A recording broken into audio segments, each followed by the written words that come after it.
আসসালামু আলাইকুম। নতুন একটি ভিডিওতে আপনাদের স্বাগতম। আমি আমার ছাদ বাগানে যে লতানো কৃষি লাগাইছি সেটা আজকে আপনাদের দেখাবো। আমি এখানে দুন্দুল গাছ লাগাইছি একটা সিমেন্টের বস্তার ভিতরে কিচেন ওয়েস্ট দিয়ে উপরে মাটি দিয়ে তারপর আমি একটু সুরকি দিয়ে দিয়েছি। আমার গাছগুলো অনেক সুন্দর হয়েছে, একদম সবুজ সতেজ। আমরা বরিশালের ভাষায় দুন্দুল বলি, আপনারা কে কী বলেন আমাদেরকে জানাবেন।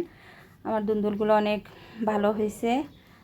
দুন্দুল গাছে অনেক যত্ন নিতে হয়। আমি ওই গাছে প্রতিদিন সার দেই, পানি দেই। সার বলতে আমি আমার চাল ধোয়া পানি, ডাল ধোয়া পানি এগুলো দেই।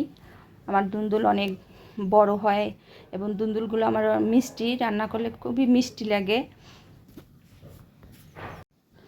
আমি অনেক দিন দুন্দুল খাইছি।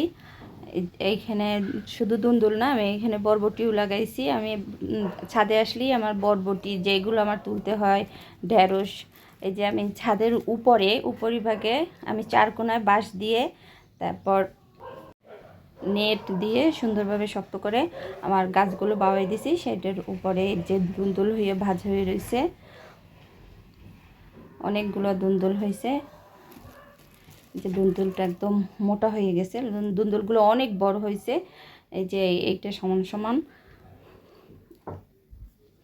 অনেকগুলো দুন্দুল পাইছি। এইগুলো নিয়ে আমি ভাজি করব। আমার ছাদে এখানে ঢেঁড়স হয়েছে অনেকগুলো, এই ঢেঁড়সগুলো আমি নিয়ে যাব। এই ঢেঁড়সগুলো আমি 3-4 দিনেতে একসাথে করে তারপর রান্না করি। এই যে ঢেঁড়স গাছগুলো আমি লাগাইছি 5 লিটার গ্যালনে। আমার নিচেও জায়গা আছে, তবে অনেকেরই নিচে জায়গা নেই। আমার উপরে এই ঢেঁড়স গাছগুলো ওই অল্প মাটিতে লাগাইছি। এখন রান্না করাটা দেখাবো একদমই সিম্পলভাবে।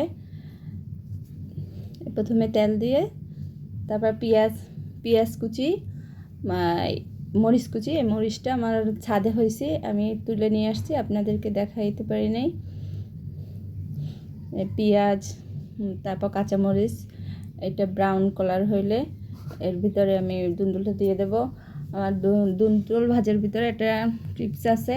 দুন্দুলটা আগে ছিলে তারপর পানি দিয়ে ধুতে হয়, তারপর এলে পানি বের হয় না, বেশি বেশি পানি বের হয় না। সাধারণত দুন্দুল ভাজতে গেলে বা রান্না করতে গেলে বেশি পরিমাণে পানি বের হয়ে যায়। সেজন্য দুন্দুলগুলা আগে ছিলাইয়া তারপর ধুইলে পানিটা ভিতরে ঢুকে যায়, এই জন্য আগে ধুইতে হবে, তাইলে আর বেশি পানি বের হয়ে যাবে না। আর না তো বেশি পানি বের হয়। আমার এই দুন্দুলটা রান্না করলে মিষ্টি মিষ্টি লাগে, অনেক মজা লাগে। এখন এর ভিতরে সামান্য একটু হলুদ দিয়ে দেব। তারপর রান্নাটা একদম, এটা এখন লবণ দিলে পানি বের হয়ে যাবে, তাই এই জন্য রান্নাটা ঘনাই আসলে তারপর লবণ দিতে হবে, তাহলে বেশি পরিমাণে পানি বের হবে না। আজকে এ পর্যন্তই। আসসালামু আলাইকুম।